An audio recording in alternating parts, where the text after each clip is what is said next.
Okay, so you know how I said not to download the 1.1 app? Well, I changed my mind. What's up, guys? Welcome back to BenderTube, where you get bite-sized tutorials and tech reviews to let you know you should get it or forget it.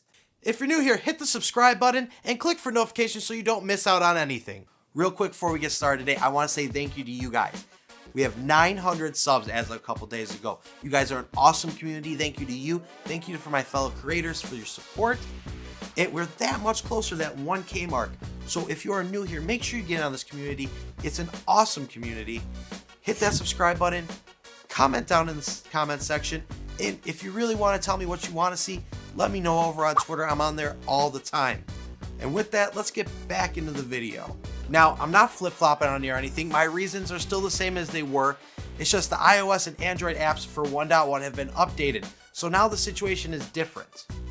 Within the last 24 hours, both the iOS and Android apps were updated, and depending on which OS you're running, they have different features. So if you have an iPhone or an iPad, you can now have it where 1.1 automatically turns on and off that VPN when you're connected to a trusted network.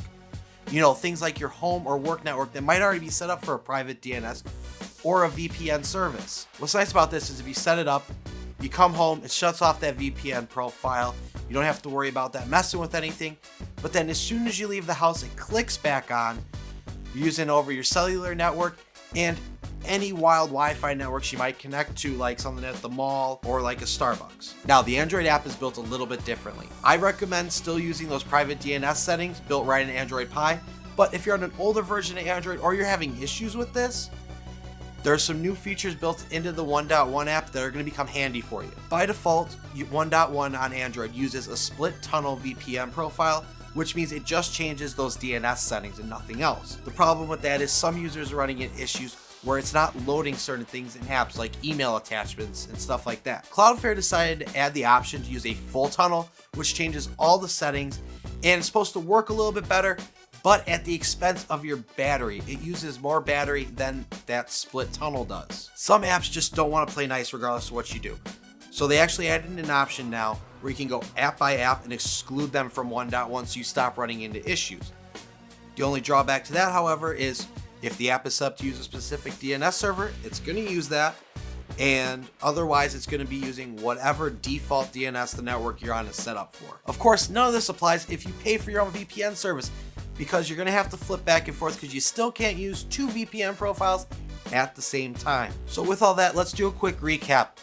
If you use a VPN, there's no reason to pick this up because you can't use two VPN profiles at the same time still. If you are on iOS, it's iPhone or iPad, go ahead and download this, because now you can have it automatically shut off for trusted networks, which means you don't even have to think about it when you're out in the wild.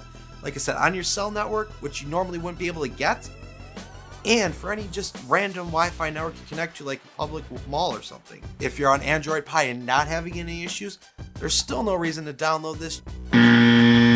Just use that private DNS setting. If you're on Android Pie and having issues, or using an older version of Android that doesn't let you do all this, you now have an option for the split tunnel, the full tunnel, and if something just doesn't want to work, you can add to an exclusions list and let it go through by itself and do what it needs to do. Now that's it for me today, guys. If you liked the video, found it helpful in any way, leave a like, leave a comment, and as always, I'll see you in the next one.